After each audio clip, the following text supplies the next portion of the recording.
Hello, welcome back to my channel. Today I am on day 25 of my fast. Today is February the 24th, so yes, 25th day of my fast. And so I'm doing well. It is morning time for me. I have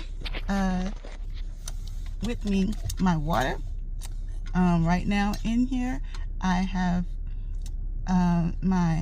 it's a little bit less than a teaspoon of honey.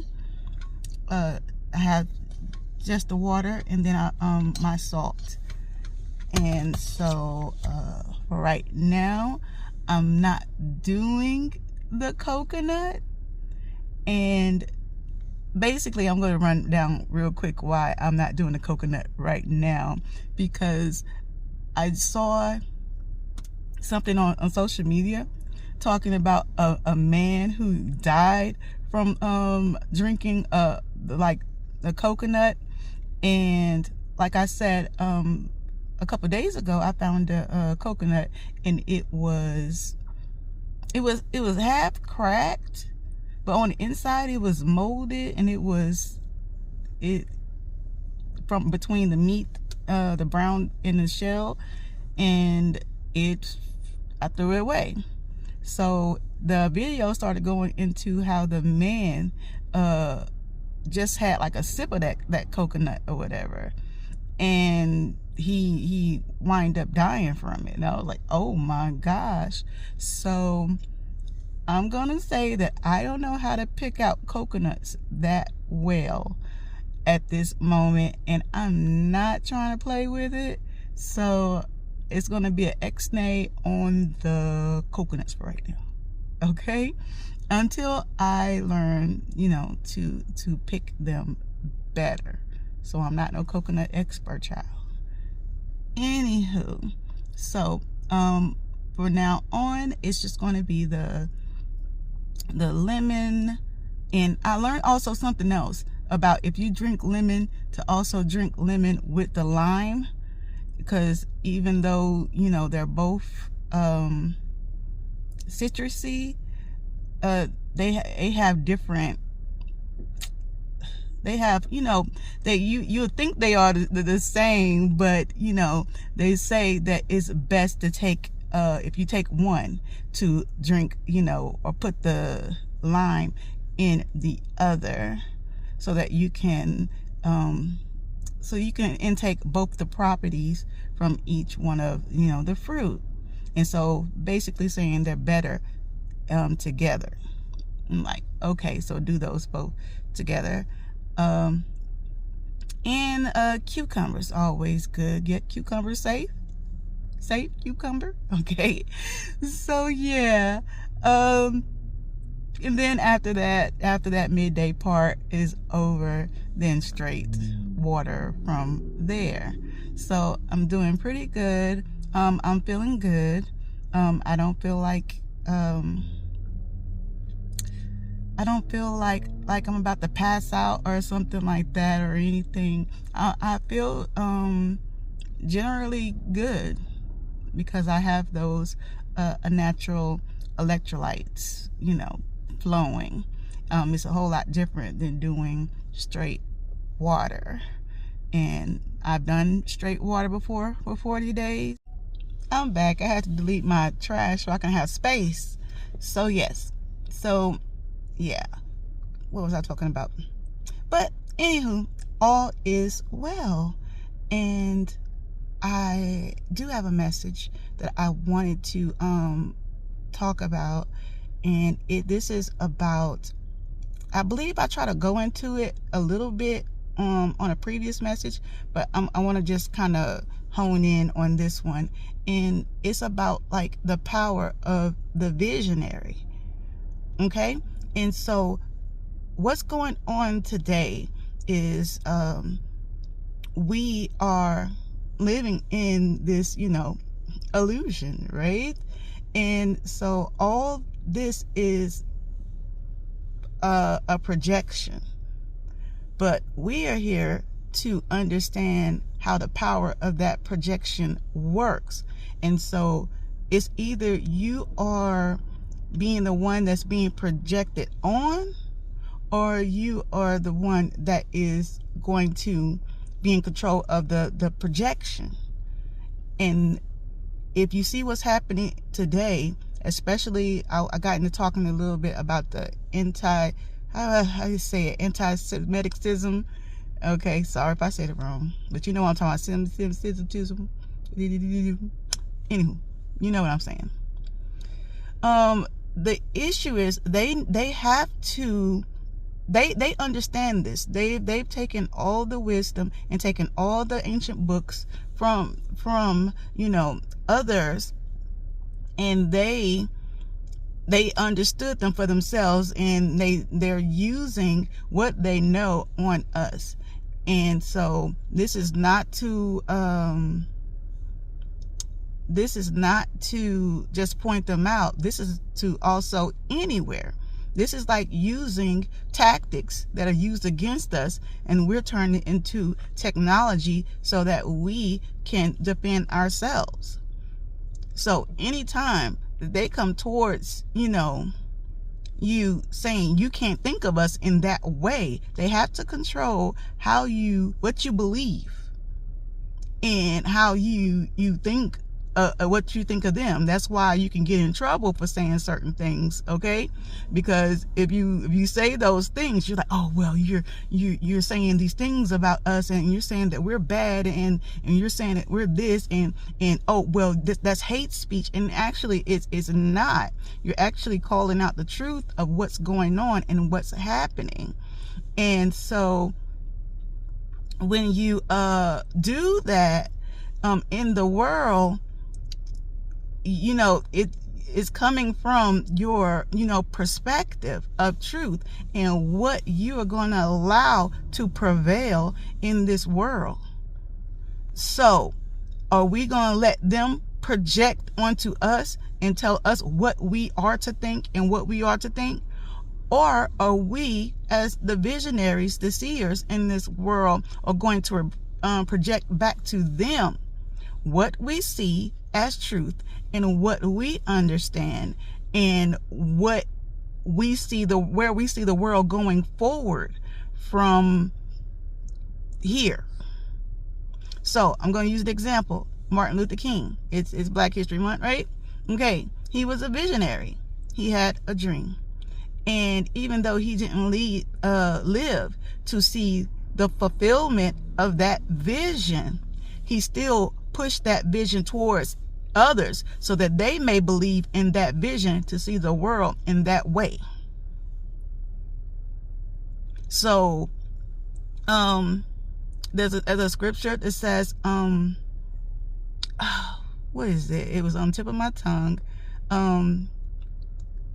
Those seen, not seen.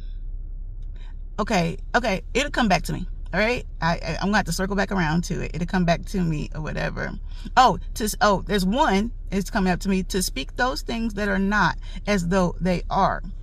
So when they tell us this is what we're going to do in the future, we're going to do all of this. We're going to come through with the beast system, and we're going to do the chips, and we're going to do all these things, and we're going to have y'all. When they speak all of those things, they need you to also believe that and believe it as fact, instead of even though they can say what they want, but we are not to internalize it and project it back out like, oh my God, this is what's happening to us, and this is what's going to happen, and la la la la la. Okay, even though we can be like, okay, these are the plans of the enemy, and this is what they want you to understand, and this is what they'll try to do. Yes, that's what they'll try to do, but it empowers whatever they're trying to do when you take it onto yourself, and we as a collective take it on to ourselves and say, this is what they're going to do.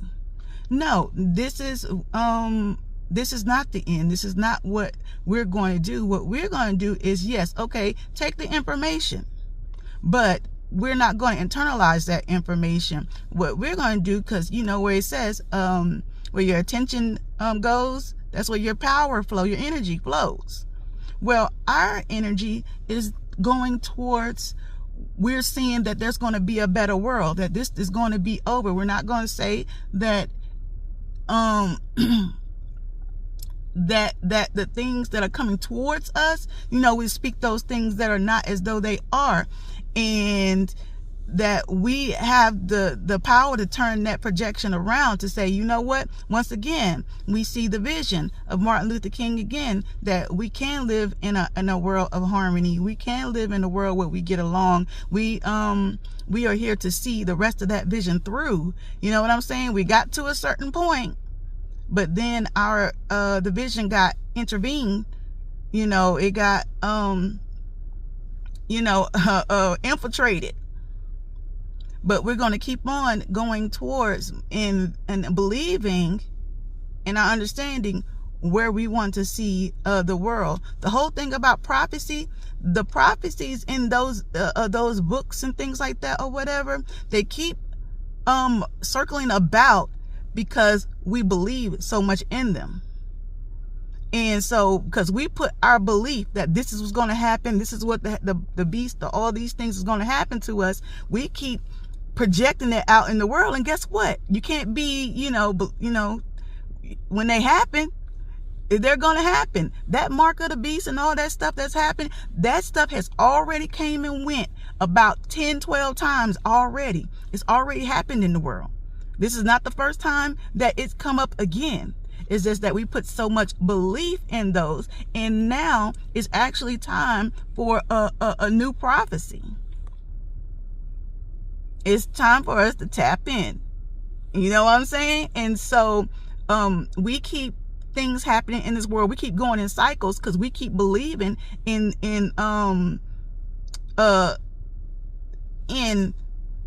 not saying like, yes, you use those things to grab wisdom and grab understanding so that you won't be pulled back into cycles like that.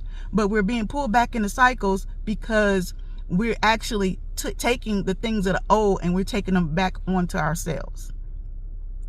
When it's Source who gives us direction, and sometimes when Source gives you direction, sometimes you're not going to know where that goes. You just going to have to listen to the instructions and trust and follow, where that goes.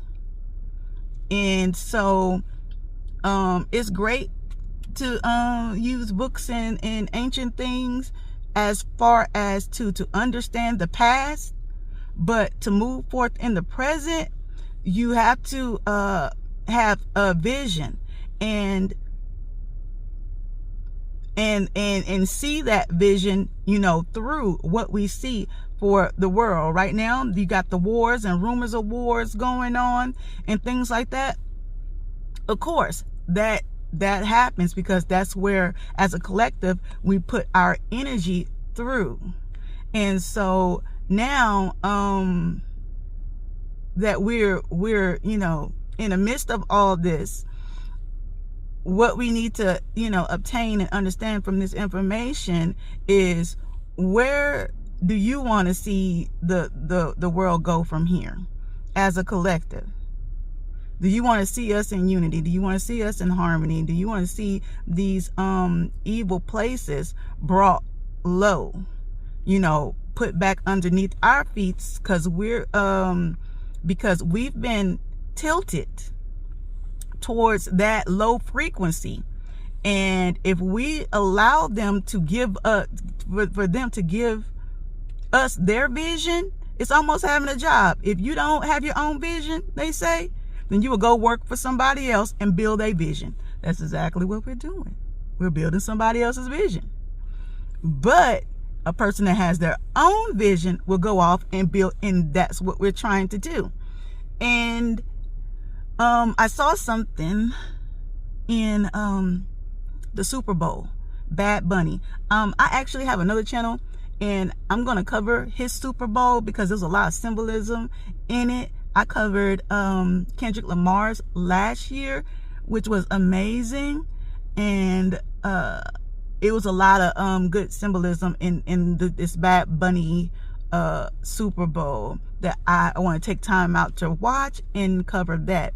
But what I noticed was he was walking through the fields and he was promoting small businesses, local businesses.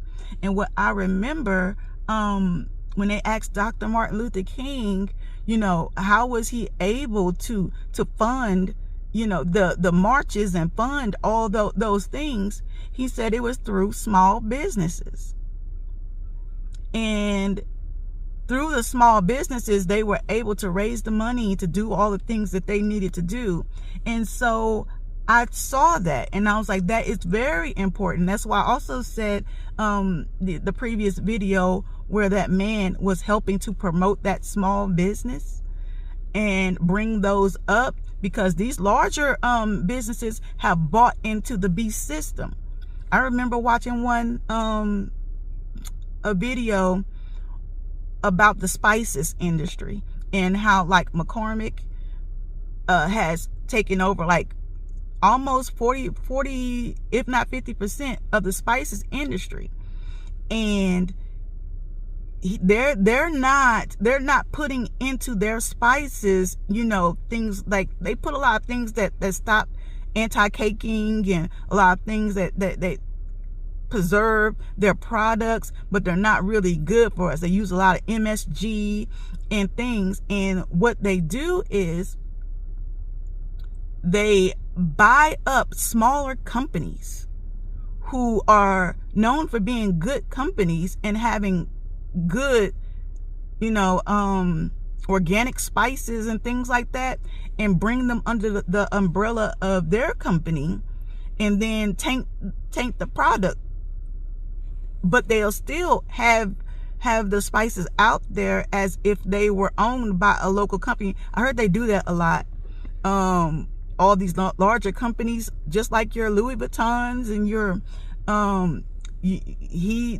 that company is also like the head of all those other companies, and you thinking that it's just I believe Dior is one of them, or you thinking it's just what's the other ones? But anywho, there are other ones. He has like 30, 40 other ones. No, I think 75. I think that's what I saw last time. Other ones to umbrella up under those companies. But back on the McCormick, I'm just going to talk about that one because they put things in their spices.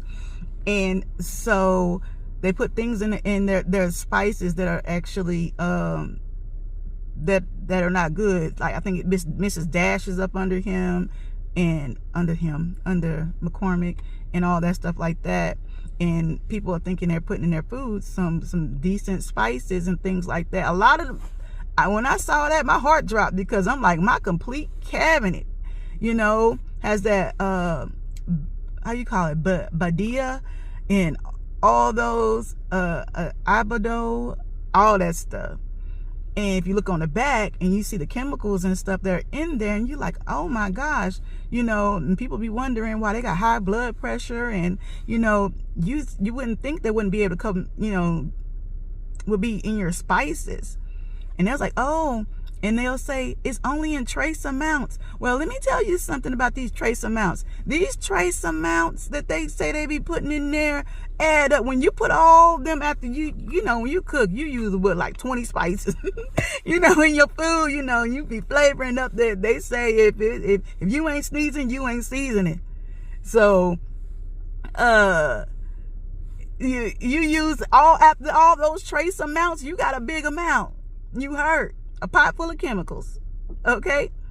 And so, yes. And they try to get away with, trace amounts. Oh, it's trace amounts. Well, a trace amounts in Skittles, trace amounts in Nerds, trace amounts in chocolate, trace amounts.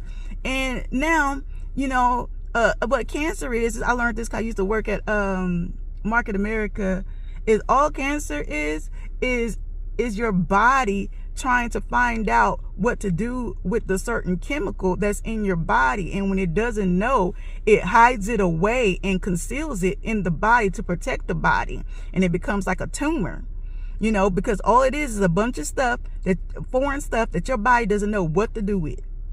And so it says, okay, well, we're going to lock it away over here because we don't know what to do. And then that's when it becomes a tumor, it becomes a cancer or something like that. And the thing is, they know about all this, that we didn't, you know, our bodies are trying to react to all these foreign things. Just like, you remember Subway, when you found out about that bread and they was saying that there was like the same stuff that they make yoga mats with, you know, in the bread. It was like, why would you need that? Well, they don't need it. You know, they use it to preserve bread, to make it last longer. But if that is in you, like, but you're not being preserved when you eat it, you're getting towed up.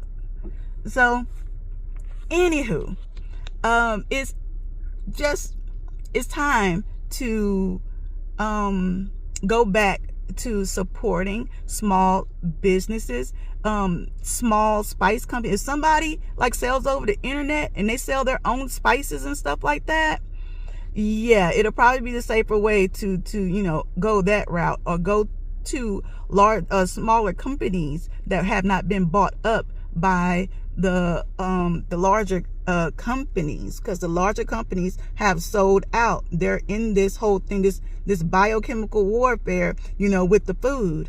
And so it's probably best to hone in on the mom and pop shops. We got one where you can buy organic honey or organic food, and you know, it's more like a farmer's market.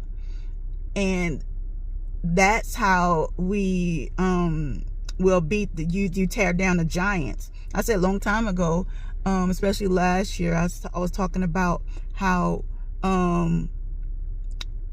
the David and Goliaths, the little companies, the little guy, the Davids, are going to defeat the Goliaths, the big companies.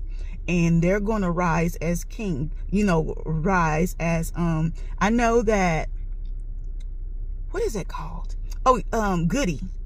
There's a canned food called Goody that's out there, that's by a small company, and they're starting to rise up now that everybody's not really dealing with Campbell. But you have to understand, in order to take Campbell down, Campbell has a lot of smaller companies that they bought up under them, and you have to check out and see who's all a Campbell. I know Farmridge is one of them. That's a bread. And I know that Cheez-Its is another. You know, they got a lot of stuff. So when you see them larger companies, they got thousands of other brands up under them. So you can't take them out just by not eating soup. Okay, it's about all the products and all the other companies. That's how you take them out, and you have to turn to the smaller companies. So this is how the Davids are going to take out the Goliaths, and this is how we take back our society, and saying that we want for ourselves, we want health for ourselves, we want, you know, all these things that they're acting like they don't care of when it comes to the FDA and things like that. When they don't it's funny, the things they would approve for us to eat, or what's safe for us to eat, and the things that they don't approve. So we take back that way. So I seen Bad Bunny during that Super Bowl, and I thought about that, and I was just like, yeah, sewing into smaller businesses. You know, same thing with soap companies. You know, if you know somebody, you know, that's willing to make for you good soap or something, not the one I had that tore my face off. But I'm doing better now. It's looking better. It's getting back, because it freaked me out when my skin raised up, and I'm like, oh. Then that stuff turned to like leather. I'm like, what is going on? But anywho, so yes. So the support, getting back to the support of small businesses and raising each other up, and in businesses and things like that. That's the idea, because these giants are only doing what they're doing to us because they're allowed to. It's like, what you gonna do? Where else are you gonna go? To get this poison, basically. And so you're like, no, we can bypass that. You get on Etsy, you can Amazon has a homemade side now.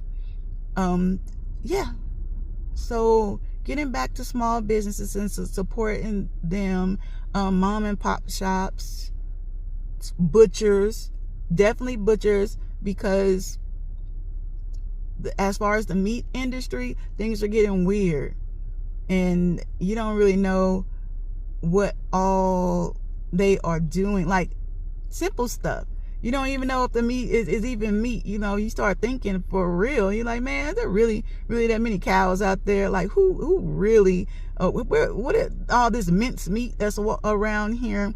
Same thing, I got into looking at olive oil. Something as simple as olive oil. Are you getting real virgin olive oil? No, you're not. You're getting there, only a certain percentage of it has to be virgin olive oil in order for you to tag something as virgin olive oil. I'm like, okay, so you're not even getting real olive oil. It's crazy. It's crazy, because companies have got away for so long with being able to lie to the public, and same thing what they used to do with fruit juice. You can, it only has to be 10%, 100%, 10% real fruit, and the rest of it water, and it can be called 100% fruit juice or something. Yeah, it's crazy. So anywho, that's my little message to get out there today. But as we hold a vision to see things better for ourselves, instead of thinking, oh my gosh, it's the end of the world, let me tell you something. There's many times in past when people thought it was going to be the end, and it was not, and we continue to live on, and that's crazy. We're gonna rock on until the end is the end. And like I always said, you'll probably see the end of your world before there'll be the end of this one. So you'll die and be going on about your way. So it ain't no use to be worried about the end of the world. So let's keep rocking on and changing this world for the future of our children, and so that they can live in a better, world. So, all right. Thanks for stopping by.